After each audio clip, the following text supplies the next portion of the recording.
Charlotte Hayes stumbled backward as a tray of champagne glasses crashed to the floor, sending crystal shards skittering across the polished marble of Evergreen Country Club's grand ballroom. Her vision blurred with mortified tears as she knelt to collect the larger pieces, painfully aware of the silence that had fallen across the room. "Please, allow me," came a deep voice from above her. Charlotte looked up into the most intense blue eyes she had ever seen. The man crouched beside her wore an impeccably tailored charcoal suit that probably cost more than her monthly rent. His dark hair was slightly tousled, as if he'd run his fingers through it moments before, and the slight shadow of stubble along his jaw gave him a rugged edge despite his formal attire. "I've got it," Charlotte insisted, her cheeks burning. "I'm so sorry about this." "Accidents happen," he said, helping her anyway. When their fingers brushed against the same piece of glass, Charlotte felt an unexpected jolt of electricity. "I'm Ian, by the way. Ian Kendrick." "Charlotte Hayes," she replied automatically, then added, "I'm the event coordinator here." A small smile played at his lips. "I know."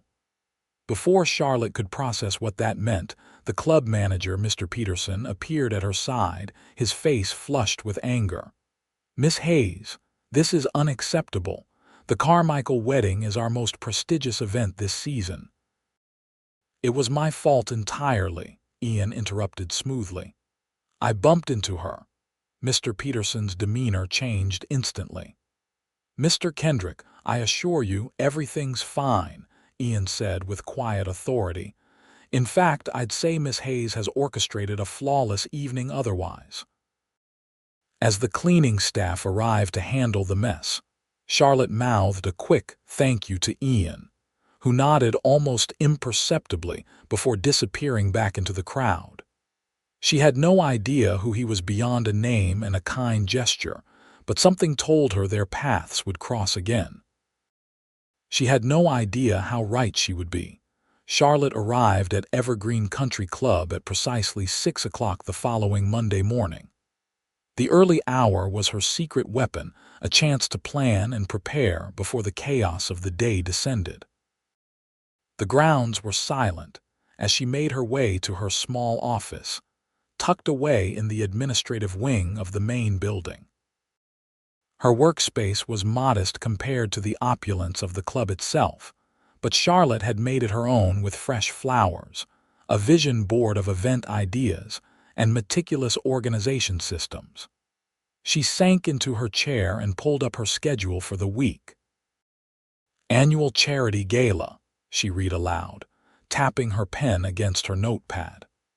The club's biggest philanthropic event of the year was approaching fast, and as the newest member of the events team, Charlotte had been given the monumental task of organizing it. The success or failure of the gala would likely determine her future at Evergreen. A soft knock on her door frame startled her. "You're here early," said Olivia, the club's membership director and Charlotte's closest friend at Evergreen. She leaned against the doorway, 2 coffee cups in hand. "Brought you liquid survival." Charlotte accepted the coffee gratefully. "Thanks. I'm trying to get ahead on the gala planning." "Speaking of which," Olivia said, lowering her voice conspiratorially, "I heard Mr. Peterson talking about how impressed Ian Kendrick was with your handling of the Carmichael wedding." Charlotte nearly choked on her coffee. "Ian Kendrick commented on my work. Apparently, he specifically mentioned you to Peterson this morning." "And who exactly is Ian Kendrick that his opinion carries so much weight?" Charlotte asked, though she couldn't deny the flutter of curiosity and something else in her stomach at the mention of those blue eyes. Olivia's jaw dropped. "You're joking, right?" When Charlotte's expression remained blank, she continued, "Ian Kendrick is only one of the most influential members of this club. His family has been here for generations, and he's—" She lowered her voice even further, "worth billions. Made his fortune in sustainable energy or something. He's notoriously private, rarely attends events, never gives interviews. The fact that he noticed you at all is practically a miracle." Charlotte's mind flashed back to their brief encounter, the way he'd knelt on the floor helping her pick up broken glass without hesitation, how he'd taken the blame. Not exactly the behavior she'd expect from a billionaire. "Well," Charlotte said, forcing herself to focus, "billionaire or not, I have a gala to plan." The week passed in a whirlwind of vendor meetings, budget negotiations, and endless checklists. Charlotte worked tirelessly, often staying late into the evening to ensure every detail of the upcoming gala would be perfect. By Friday afternoon, she was exhausted but satisfied with her progress. As she gathered her things to head home for the weekend, her phone rang. "Miss Hayes," came Mr. Peterson's voice.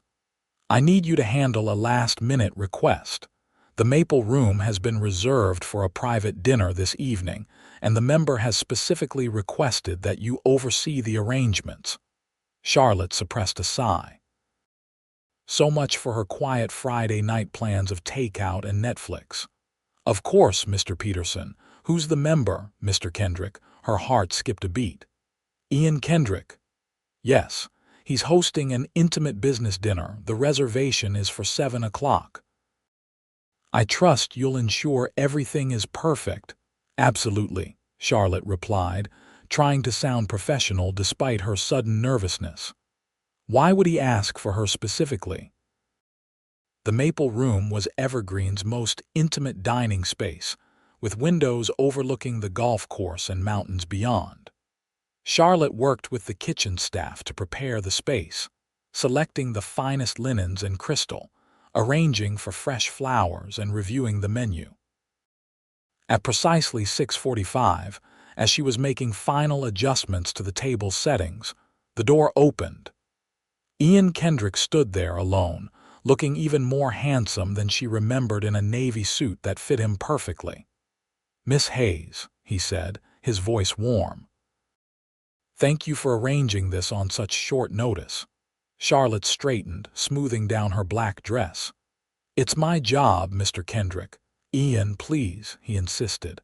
Then, glancing around the empty room, he added, "I hope you didn't go to too much trouble." Charlotte frowned slightly. "The staff is prepared for your business dinner. Your guests should be arriving soon." A smile played at his lips. "There are no other guests. I don't understand." "I wanted to thank you properly," he explained, stepping further into the room.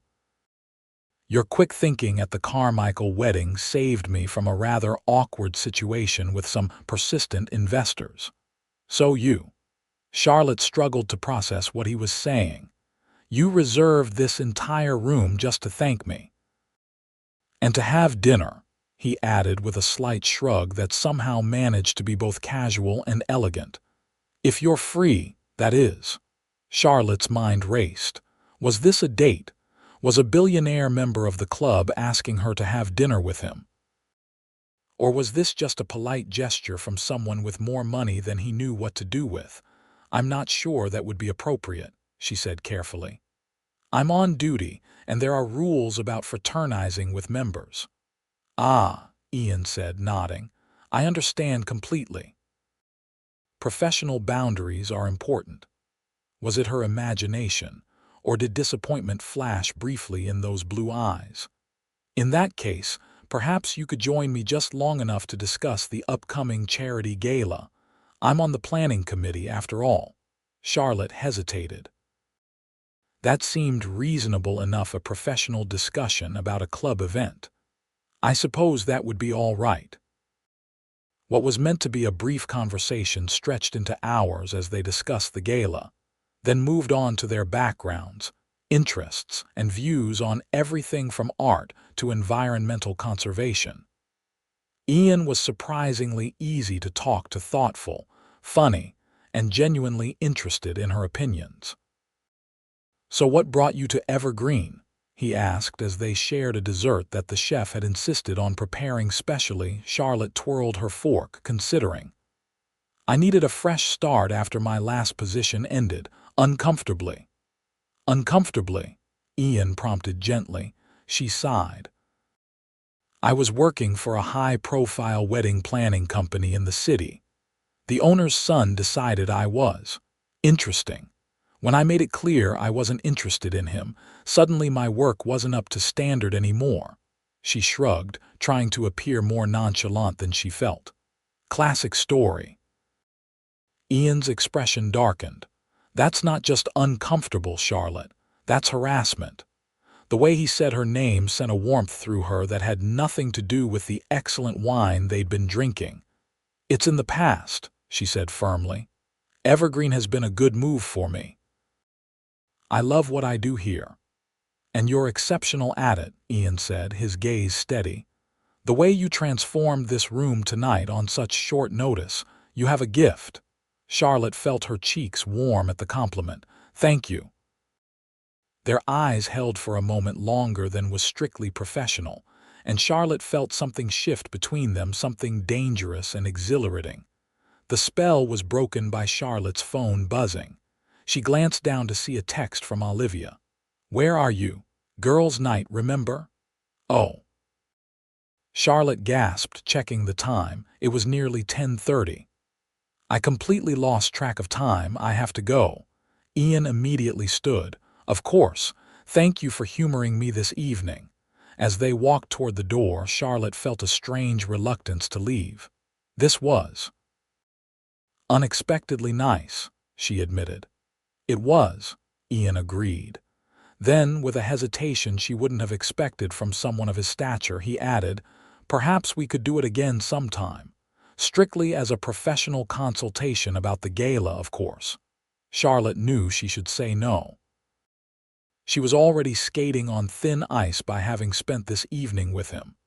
But something about Ian Kendrick made her want to throw caution to the wind. I'd like that, she said softly. His smile in response made her heart flutter in a way it hadn't in years. Go ahead. Ask me, Olivia demanded the following morning as they met for their weekly Saturday brunch at a cafe near the club. Charlotte feigned innocence, stirring her latte. Ask you what? About Ian Kendrick? Olivia leaned forward, eyes gleaming with curiosity. You had dinner with him last night in the Maple Room. The entire staff is talking about it. Charlotte groaned. It wasn't like that. It was a professional discussion about the charity gala for 3 hours. Olivia raised an eyebrow skeptically. With the club's most eligible bachelor who happens to be worth billions, by the way, who specifically requested you. He was just being nice, Charlotte insisted, though even as she said it, she knew there had been something more to their interaction. Besides, even if it was something, which it wasn't, I can't date a club member. I could lose my job. Technically, Olivia said thoughtfully, the policy only says employees can't pursue romantic relationships with members if he pursues you. Olivia. Charlotte exclaimed, though she couldn't help laughing. You're not helping. I'm just saying, Olivia shrugged. If Ian Kendrick was interested in me, I'd find a way to make it work. Charlotte was saved from responding by her phone ringing. She didn't recognize the number but answered anyway. Charlotte Hayes speaking. Charlotte, it's Ian. His voice sent an immediate thrill through her. I hope I'm not interrupting your weekend. No, not at all, she replied, ignoring Olivia's wide-eyed stare across the table. What can I do for you? I had an idea for the gala that I'd like to discuss. Would you be available to meet tomorrow? Perhaps for a walk around the grounds? Charlotte hesitated. A professional meeting on the weekend was one thing, but a walk sounded dangerously like a date. I understand if it's too short notice, Ian added when she didn't immediately respond. No, it's fine, she found herself saying. What time were you thinking? Would 11 work for you? We could meet at the Rose Garden. Perfect. I'll see you then. As she hung up, Olivia was practically vibrating with excitement. Oh my God, you have a date with Ian Kendrick. It's not a date, Charlotte insisted, though her racing heart suggested otherwise. It's about the gala. Right, Olivia drawled. just like last night was about the gala. What are you going to wear? Despite her protests, Charlotte found herself spending far too long deciding on her outfit the next morning. She finally settled on a casual sundress that was appropriate for the warm spring day, but still professional enough for a work meeting. The rose garden at Evergreen was in full bloom, creating a fragrant, colorful backdrop for their meeting. Ian was already there when she arrived, looking more relaxed than she'd seen him in dark jeans and a light blue button-down shirt that made his eyes seem even more striking. "You look lovely," he said by way of greeting. "Thank you," Charlotte replied, trying to ignore the flutter in her stomach. "So you had an idea for the gala." They began walking along the garden path as Ian explained his concept, transforming the traditional charity auction into an immersive experience where guests could see firsthand the impact of their donations. Instead of just bidding on items, they could pledge to specific initiatives, he explained enthusiastically. "We could use technology to create virtual reality demonstrations of the projects their money would fund." Charlotte was impressed by his thoughtfulness. "That's brilliant.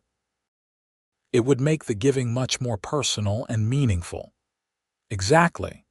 Ian's face lit up with genuine passion. "Too often, these galas become just another social obligation. I want people to remember why they're there to make a difference." As they continued their walk, moving from the gardens to the path that wound around the golf course, their conversation flowed naturally from the gala to their personal interests and experiences. Charlotte learned that, despite his wealth, Ian lived relatively simply and devoted much of his time to environmental causes. He, in turn, was fascinated by her creative approach to event planning and her dream of eventually opening her own boutique planning company. "Why haven't you done it yet?" he asked as they paused to admire the view from a hilltop overlooking the entire property. "Started your own company, I mean." Charlotte laughed softly. "The usual reasons: money, fear of failure, the comfort of a steady paycheck." "But you're talented enough," Ian said with such conviction that Charlotte felt warmth spread through her chest. "I've seen enough of your work to know you'd be successful." "Thank you," she said, touched by his faith in her abilities. "Maybe someday." They walked in comfortable silence for a moment before Ian spoke again. "Charlotte, I need to be honest with you." Her heart skipped a beat. "About what?" "I didn't really have a new idea for the gala," he admitted, looking slightly sheepish. "I just wanted to see you again." Charlotte stopped walking, unsure how to respond. "Ian." "I know," he said quickly. "There are complications. You work for the club, I'm a member, there are rules. But I haven't been able to stop thinking about you since we met, and I wanted you to know that my interest is genuine." The sincerity in his eyes made Charlotte's resolve waver. She'd been attracted to him from the start, and their conversations had revealed a man of substance and character beneath the wealthy exterior. "I don't know what to say," she admitted. "You don't need to say anything now," Ian assured her. "Just think about it. And in the meantime, I'm still on the gala committee, so we'll have plenty of legitimate reasons to work together." His understanding and patience only made him more appealing. Charlotte nodded. "I will think about it." As they walked back toward the main clubhouse, Charlotte couldn't help but feel that something significant had shifted in her life, as if she were standing on the edge of a new beginning, both exciting and terrifying in its possibilities. The weeks leading up to the charity gala were the busiest of Charlotte's career at Evergreen. Between coordinating with vendors, managing the guest list, and implementing Ian's innovative auction concept, she barely had time to breathe, let alone contemplate her growing feelings for the billionaire who had become a constant presence in her professional life. They maintained a careful distance during their meetings, always ensuring others were present and keeping conversations strictly professional. Yet Charlotte couldn't deny the electricity that crackled between them whenever their eyes met across a room, or the way her heart raced when his hand accidentally brushed hers while reviewing table arrangements. 2 days before the gala, disaster struck. Charlotte was in the grand ballroom overseeing the installation of lighting when her phone rang. "Miss Hayes, this is Botanica Floral Design. I'm afraid we have a situation with your order for the charity gala." Charlotte's stomach dropped. "What kind of situation?" "There was a fire at our greenhouse last night. Most of our stock for your event was destroyed. We're trying to source replacements, but with such short notice." The florist's voice trailed off apologetically. Charlotte closed her eyes, mind racing through possible solutions. Flowers were a crucial element of her design concept for the gala. Without them, the entire aesthetic would fall flat. "I understand," she said, struggling to maintain her professional composure. "Please let me know if you're able to secure any alternatives. I'll start working on contingency plans." After hanging up, Charlotte allowed herself exactly 30 seconds of panic before springing into action. She called every florist within a 50-mile radius, only to discover that a major convention in the city had booked most available floral inventory. By late afternoon, Charlotte was fighting back tears of frustration in her office when a knock came at her door. "Not a good time," she called out, voice strained. The door opened anyway, and Ian stepped in, concern evident on his face. "I heard about the flower crisis." Charlotte looked up in surprise. "How did you know?" "Small club, big gossip," he said with a slight smile. "Are you okay?" "Not really," she admitted, running a hand through her hair. "I've tried everything. At this point, I'm considering buying out every grocery store flower section in the county and arranging them myself all night." Ian leaned against her desk, considering. "What if you had access to a private botanical garden? One with rare and exotic specimens that would make standard roses look pedestrian by comparison." Charlotte stared at him. "That would be amazing, but where would I find such a thing with less than 48 hours until the gala?" "I might know a place," Ian said mysteriously. "Grab your coat. We need to take a drive." Charlotte hesitated only briefly before following him. Whatever he had in mind couldn't possibly be worse than her current predicament. They drove for about 30 minutes, leaving the manicured suburbs behind and heading into the countryside. Ian finally turned onto a discreet private road that wound through dense forest before opening onto what could only be described as a hidden paradise. A stunning modern glass structure rose from the landscape, surrounded by meticulously designed gardens that stretched as far as Charlotte could see. Inside the conservatory, thousands of plants from around the world thrived in different climate zones. "What is this place?" Charlotte asked in amazement as Ian led her through a security gate. "My home," Ian replied simply. "Or at least part of it. The conservatory was my mother's passion project. After she died, I continued her work. Few people know about it." Charlotte was speechless. This wasn't just a garden, it was a world-class botanical collection worth millions. "Ian," she finally managed, "are you offering?" "Whatever you need," he confirmed. "My gardeners will help you select and cut specimens. They can assist with arrangements too if that would help." Overwhelmed by his generosity, Charlotte impulsively threw her arms around him. "Thank you. You just saved the gala." Ian returned her embrace, holding her perhaps a moment longer than was strictly necessary. When they pulled apart, their faces were inches from each other, and Charlotte found herself lost in the intensity of his gaze. For a breathless moment, she thought he might kiss her. Instead, he gently tucked a strand of hair behind her ear and stepped back. "Let's get you those flowers," he said softly. The night of the gala arrived, and Charlotte stood at the entrance of the grand ballroom. watching as Evergreen's wealthiest members and their guests arrived in formal wear that ranged from tastefully elegant to ostentatiously extravagant. Thanks to Ian's conservatory, the ballroom had been transformed into a botanical wonderland. Rare orchids and exotic blooms created stunning centerpieces, while cascading arrangements framed the stage and auction area. The virtual reality stations showcasing the charitable initiatives were seamlessly integrated into the decor, creating the immersive experience Ian had envisioned. "You've outdone yourself," came Mr. Peterson's voice from behind her. "The board is impressed, very impressed." Charlotte allowed herself a small smile of satisfaction. "Thank you, sir. I don't know how you managed the floral arrangements after the disaster with your vendor, but they're extraordinary, better than anything we've had at previous galas." "I had some unexpected help," Charlotte replied diplomatically. Mr. Peterson nodded knowingly. "Mr. Kendrick's involvement has been noted. It seems you've made quite an impression on him."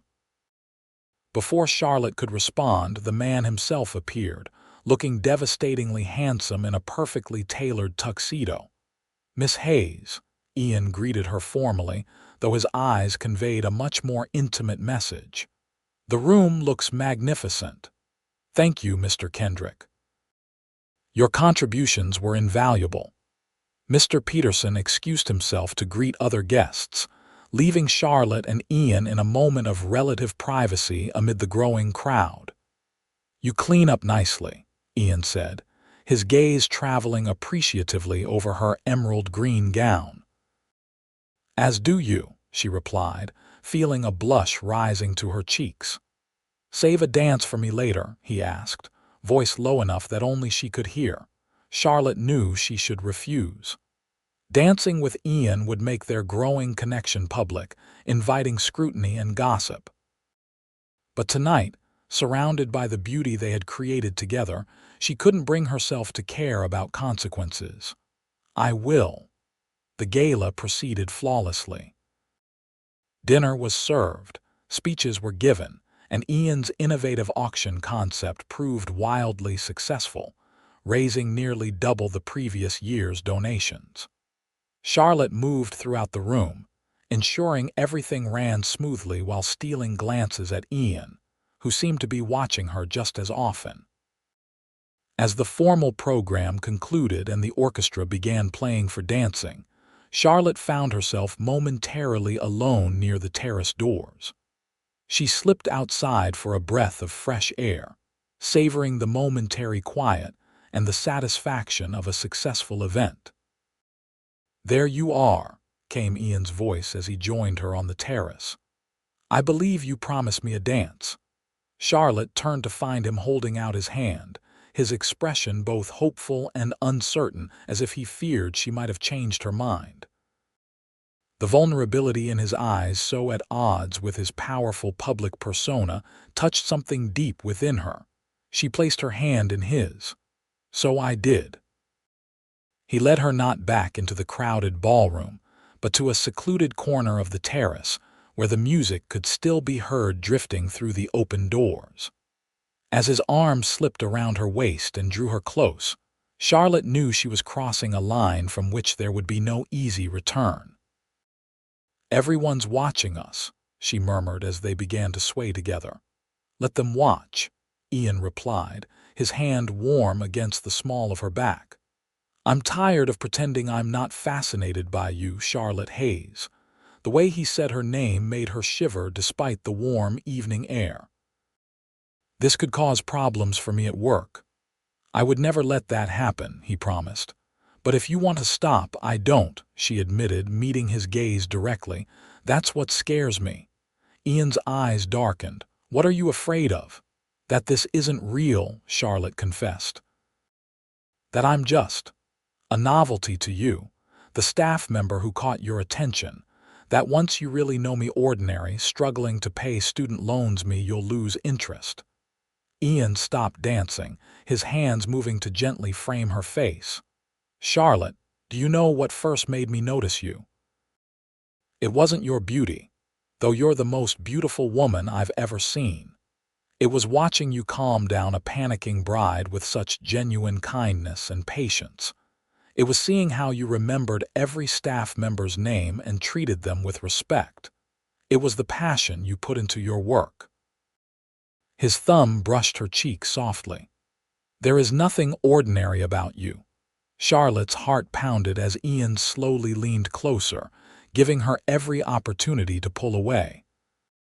Instead, she closed the distance between them, pressing her lips to his in a kiss that started gentle but quickly deepened with the intensity of feelings they'd both been restraining for weeks. When they finally broke apart, breathless, Charlotte knew there was no going back to being just the event coordinator and the Billionaire member. Whatever happened next, they had crossed a threshold together. "Miss Hayes," the sharp voice cut through their moment like a blade. Charlotte stepped back from Ian to see Mr. Peterson standing at the terrace entrance, his expression thunderous. "My office."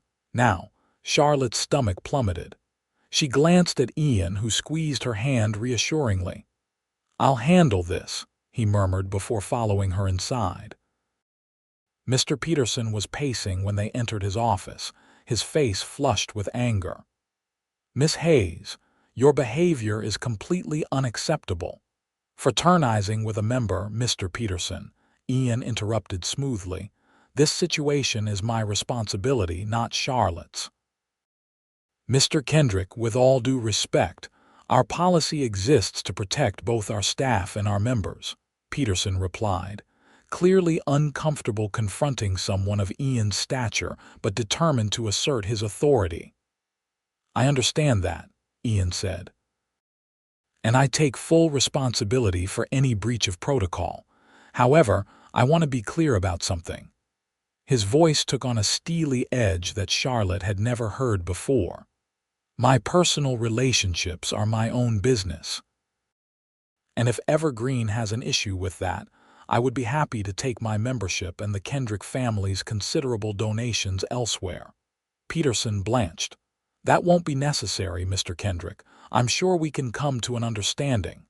"Good," Ian said firmly, "because Miss Hayes has done an exceptional job with tonight's gala, a fact the board has already recognized. It would be a shame to let outdated policies interfere with recognizing talent." Charlotte watched this exchange with a mixture of awe and unease. While she appreciated Ian standing up for her, she was uncomfortable with the implication that rules could be bent simply because of his wealth and influence. "If I may," she interjected, drawing both men's attention. "I understand the importance of the club's policies, Mr. Peterson. They exist for good reason." She straightened her shoulders. "If my relationship with Mr. Kendrick is incompatible with my position here, I am prepared to tender my resignation." "Charlotte, no," Ian protested, but she held up a hand to stop him. "I need to do this my way," she said firmly, before turning back to Peterson. "I value my job at Evergreen, but I won't be treated differently than any other employee would be in this situation, either for better or for worse." Peterson studied her for a long moment before sighing. "No one is asking for your resignation, Miss Hayes. Your work has been exemplary." He glanced between her and Ian. "Perhaps our policies could use some updating for the modern era. In the meantime, discretion would be appreciated." After they were dismissed, Ian pulled Charlotte into an empty office. "You didn't have to do that. I could have handled Peterson." "By threatening to withdraw your money," Charlotte challenged. "That's not how I want to start. Whatever this is between us, with you using your power to bend rules for me." Instead of being offended, Ian's expression softened with respect. "You're right. I apologize." He took her hands in his. "Charlotte, I don't want special treatment from you, and I shouldn't have tried to use my position to resolve this situation. It's just I care about you, and I didn't want to see you suffer professionally because of me." His humility and willingness to acknowledge his mistake only made Charlotte's growing feelings for him deepen. "I care about you too," she admitted. "But if we're going to explore this, I need to know we're on equal footing, billionaire or not." Ian smiled, bringing her hands to his lips. "Equal partners, I promise." As summer bloomed across Evergreen Country Club's immaculate grounds, so did Charlotte and Ian's relationship. They were careful to maintain professionalism at the club, but outside its gates, they began to build something neither had expected to find. Ian introduced Charlotte to his world gradually: private dinners at his home, weekends at his lake house, charity events where she accompanied him not as staff, but as his date. Charlotte, in turn, shared her more modest life with him, cooking dinner in her small apartment, introducing him to her college friends, taking him to her favorite hole-in-the-wall restaurants that he'd never have discovered otherwise. To Charlotte's surprise, Ian seemed to prefer her world to his own.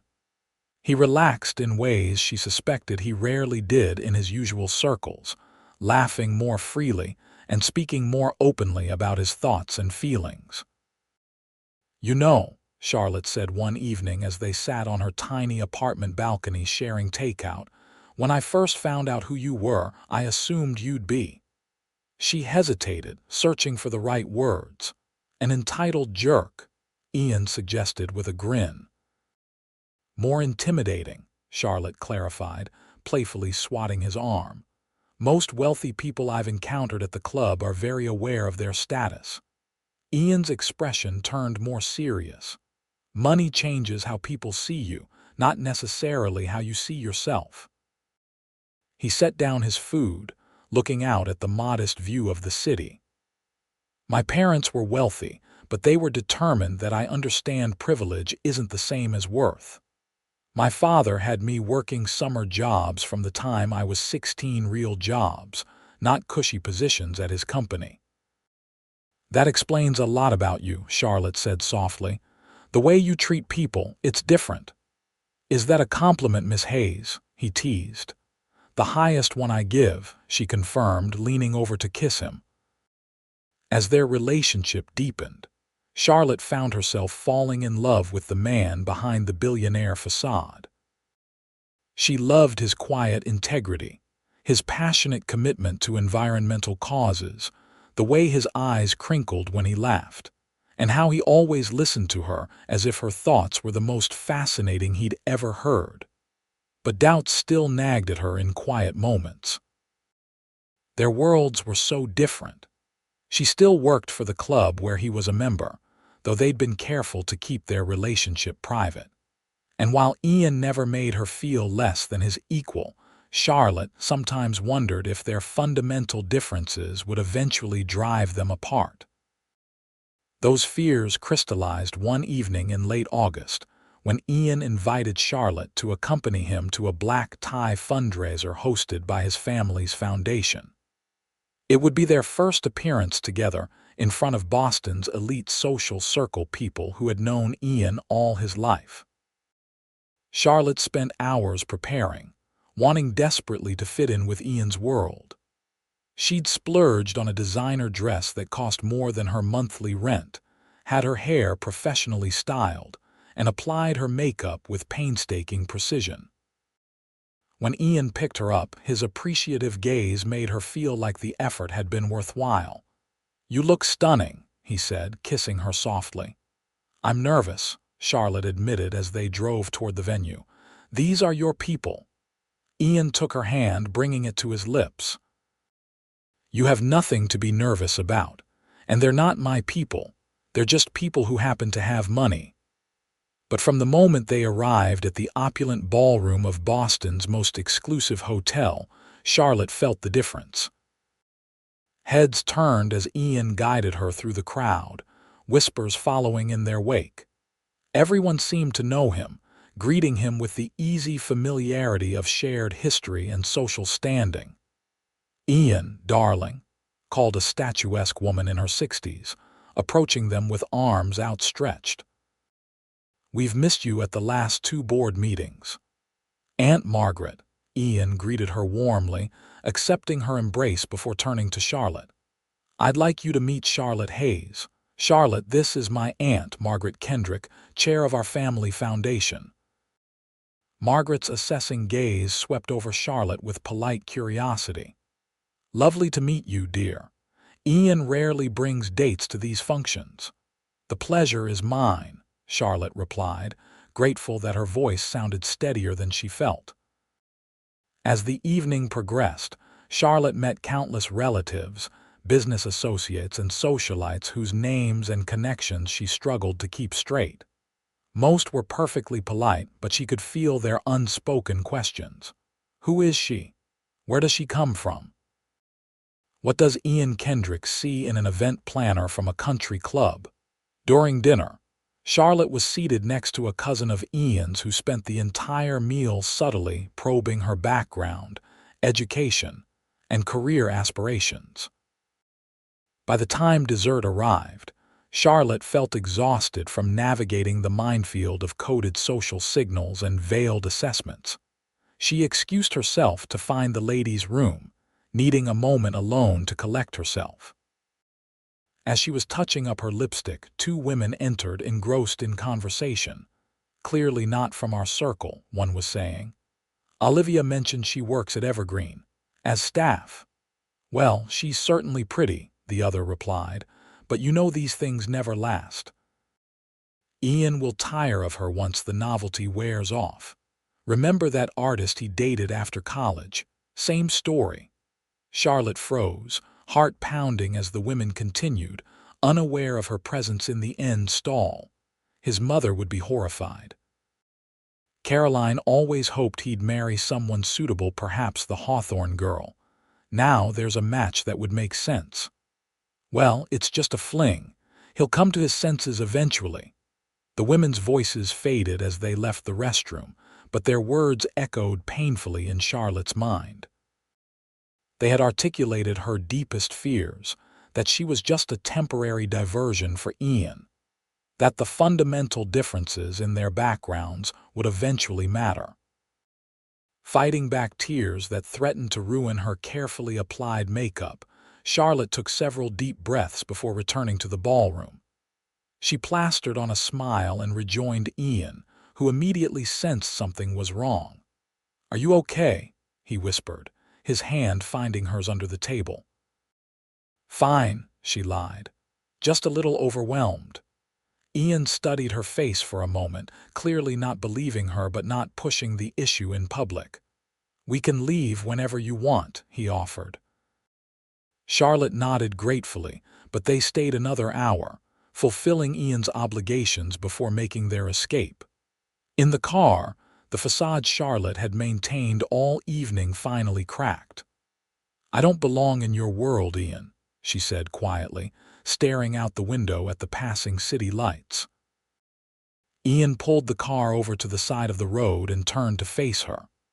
"What happened?" he asked, concern evident in his voice. Charlotte recounted the conversation she'd overheard, her voice growing steadier as she articulated the doubts that had been building for weeks. "And the worst part is, they might be right. We come from completely different worlds. Your family has expectations. Maybe this isn't sustainable." "Charlotte, look at me," Ian said, his voice gentle but firm. When she met his gaze, the intensity she saw there took her breath away. "I don't care what anyone in that room thinks, family included. I love you." It was the first time he'd said the words, and they hung in the air between them, momentous and transformative.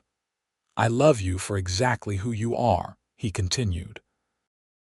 "Not your background, not your job title, just you, your kindness, your creativity, your integrity. If anyone has a problem with that, it's their problem, not ours." Tears filled Charlotte's eyes, but these were different from the ones she'd fought back earlier. "I love you too," she whispered. "But loving each other doesn't make our differences disappear." "No," Ian agreed, "it doesn't, but it gives us a foundation to build something that transcends those differences." He took her hand. I don't want you to change to fit into my world, Charlotte. I want to build a new world with you, one that incorporates the best of both of us. As summer transitioned to fall, Charlotte and Ian's relationship continued to deepen despite the challenges they faced. They had agreed to be more open about their relationship at the club, which had initially caused a flurry of gossip, but eventually settled into acceptance, as people saw how genuinely devoted they were to each other. Charlotte had been promoted to senior event director following the success of the charity gala, giving her more autonomy and creative control. Ian, meanwhile, had become increasingly involved in the operational side of his business rather than just the charitable aspects, inspired partly by Charlotte's dedicated work ethic. One crisp October morning, Charlotte arrived at Evergreen to find a note on her desk requesting her presence at the Maple Room, the same private dining space where she and Ian had shared their first dinner. Curious, she made her way there during her lunch break. The room had been transformed with dozens of white roses, her favorite, and Ian stood in the center, looking uncharacteristically nervous. "What's all this?" Charlotte asked, closing the door behind her. "A celebration," Ian said, crossing to take her hands in his. "I wanted to mark the spot where everything changed for me." "Changed how?" Charlotte asked, though her racing heart suggested she might already know. "The night we had dinner here, I realized something I'd never expected, that someone could see me, the real me, not just my name or bank account." Ian's blue eyes held hers with unwavering intensity. "You've never cared about what I have, Charlotte. You've only ever cared about who I am, and that has meant everything to me." He reached into his pocket and lowered himself to one knee, revealing a stunning emerald ring surrounded by diamonds. "Charlotte Hayes, I love you. Would you do me the extraordinary honor of becoming my wife?" Charlotte's hand flew to her mouth, tears springing to her eyes. Despite the deepening of their relationship, she hadn't expected this, not yet, perhaps not ever, given the disparities in their backgrounds. "Ian," she whispered, "are you sure?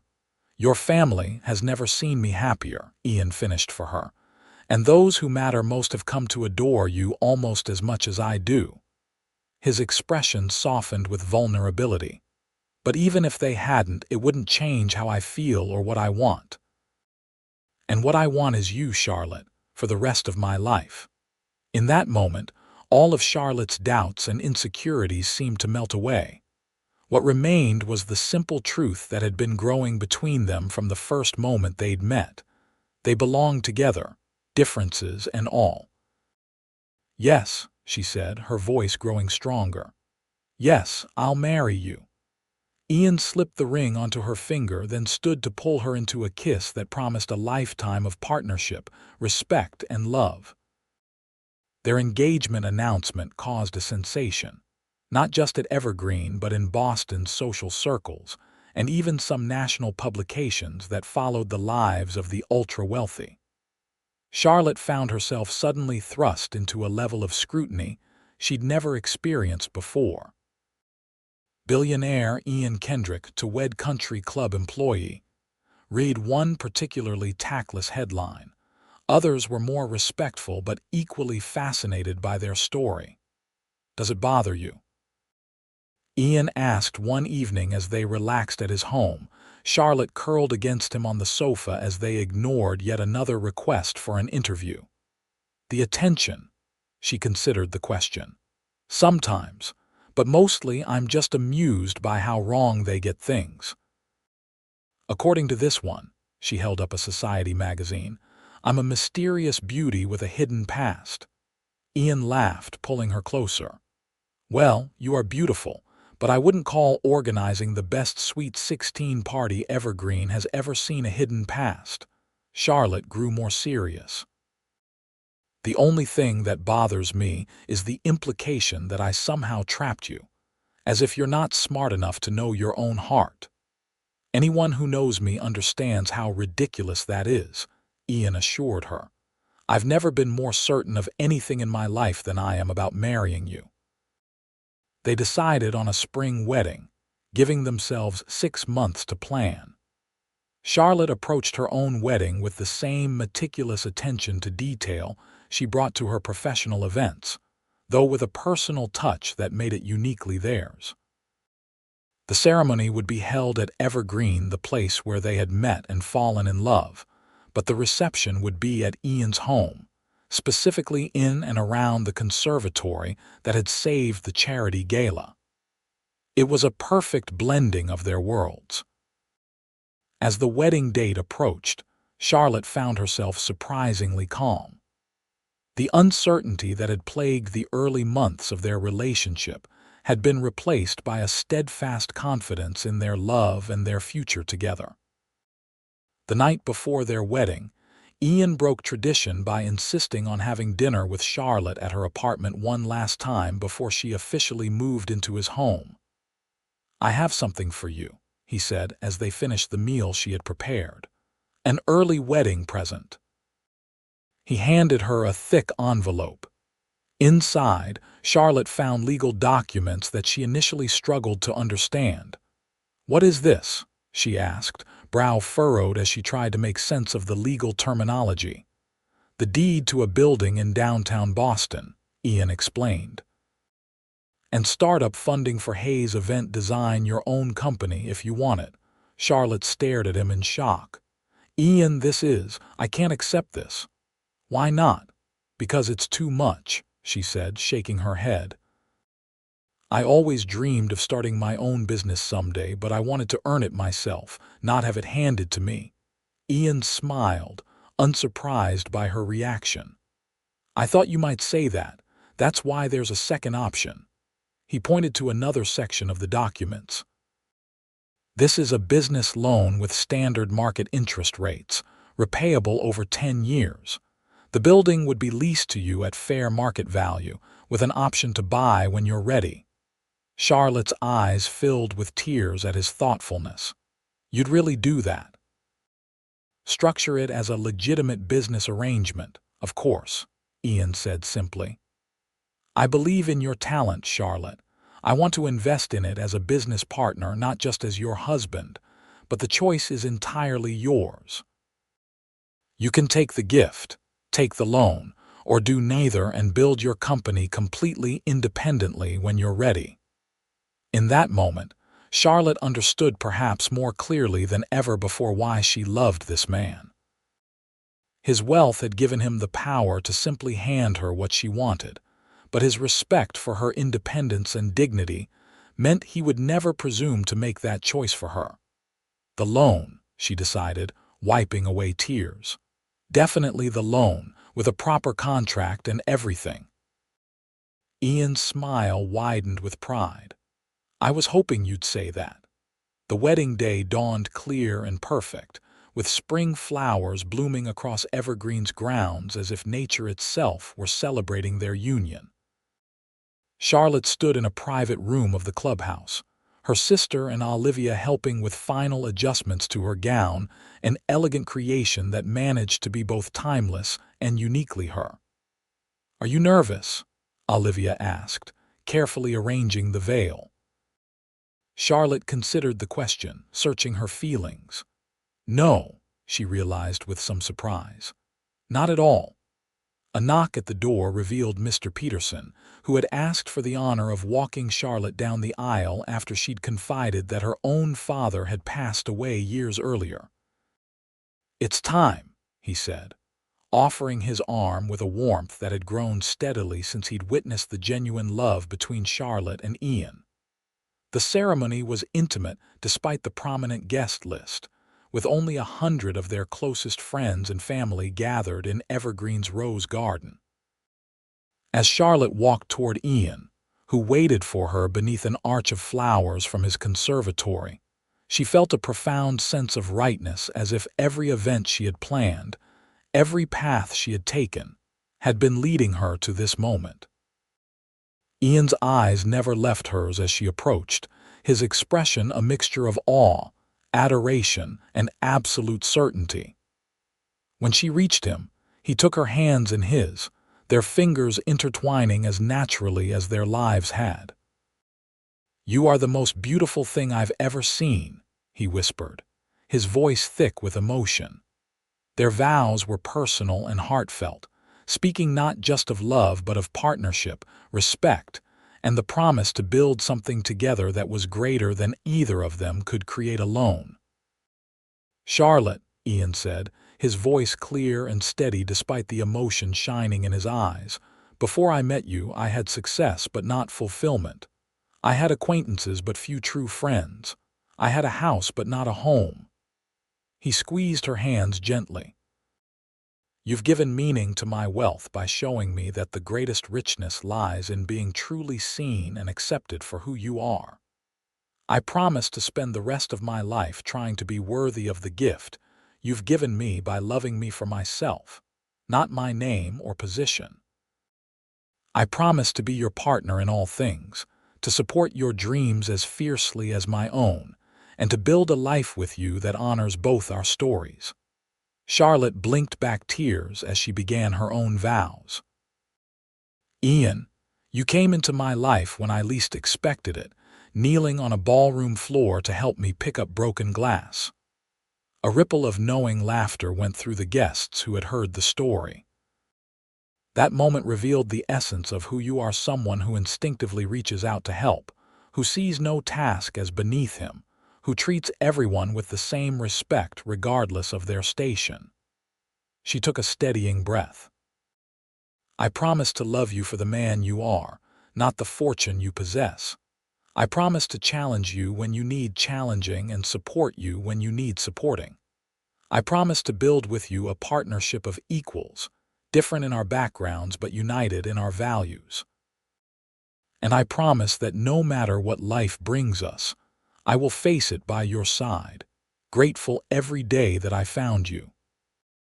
As they exchanged rings, the simple gold bands seemed to represent everything they believed about their relationship, precious but unpretentious, valuable for what they symbolized rather than what they cost.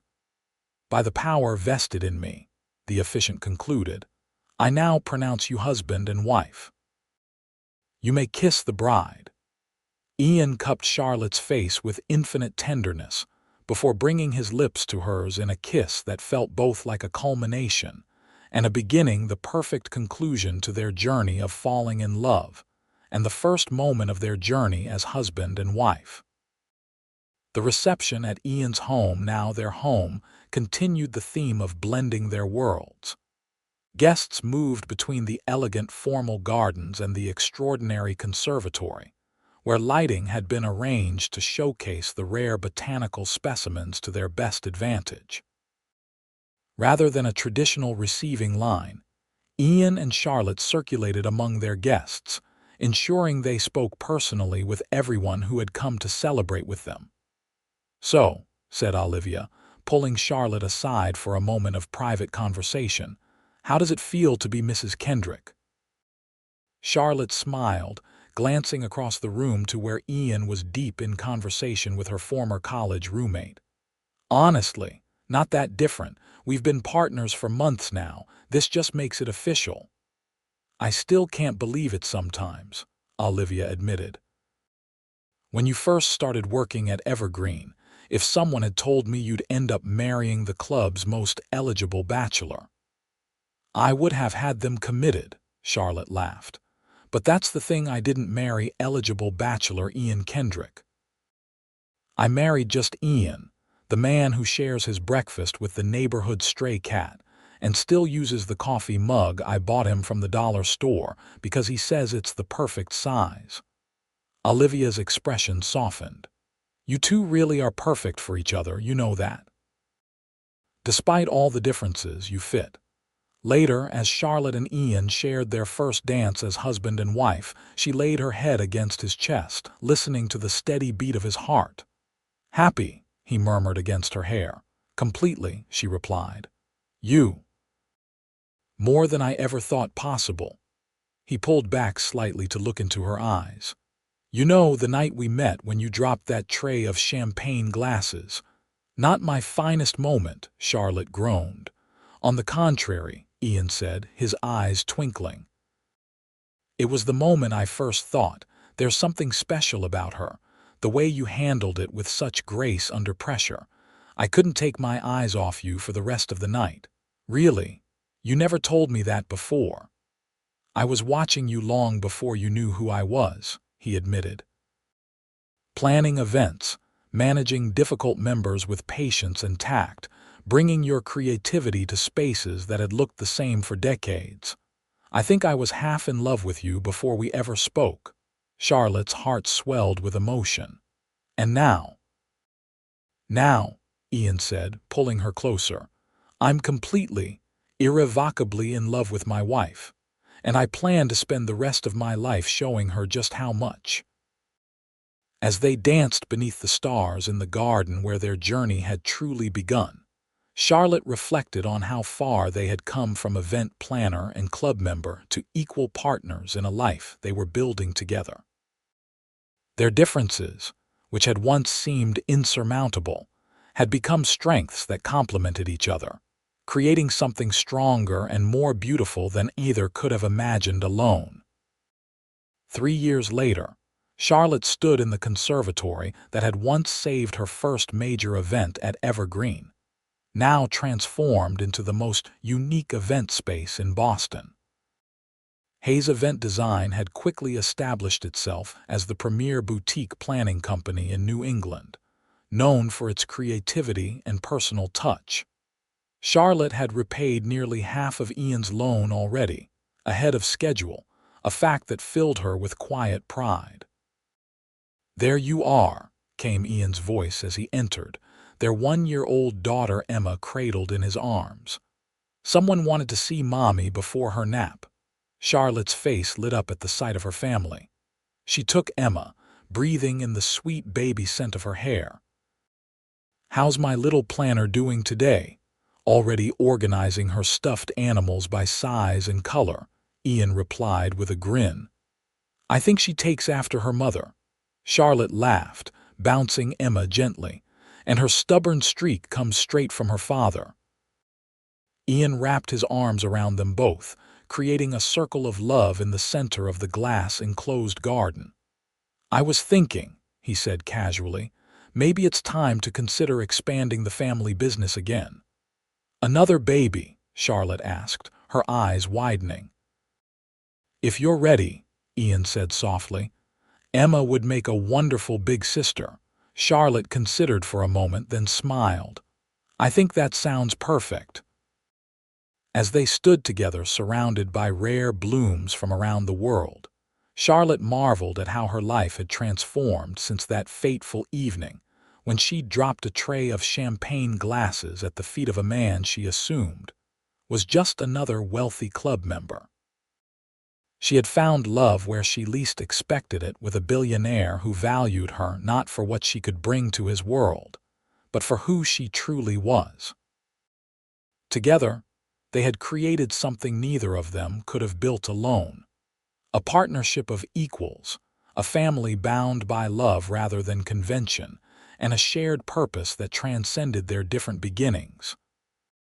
In the end, Charlotte reflected, that was the greatest gift of all, to be truly seen, deeply loved, and completely accepted, not despite their differences but because of them.